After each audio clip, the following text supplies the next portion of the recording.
സംസ്ഥാനത്ത് A class theatre ഉടമകൾ theatre അടച്ചിട്ട് സമരം ചെയ്യുകയാണ്. പൈറസിക്കെതിരെ കർശന നടപടിയെടുക്കണമെന്നാവശ്യപ്പെട്ടാണ് സമരം. ഇതോടെ ബാഹുബലിയുടെ പ്രദർശനം പ്രതിസന്ധിയിലായി. സമരം അനിശ്ചിതകാലമായി തുടരാൻ സാധ്യതയുണ്ട്.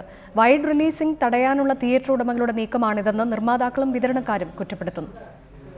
പ്രേമം സിനിമയുടെ വ്യാജപ്പകർപ്പ് പുറത്തിറങ്ങിയിട്ടും നടപടി കർശനമാക്കാത്തതിനെ തുടർന്നാണ് എ ക്ലാസ് തിയേറ്റർ ഉടമകൾ തിയേറ്റർ അടച്ച് സമരം ചെയ്യുന്നത്.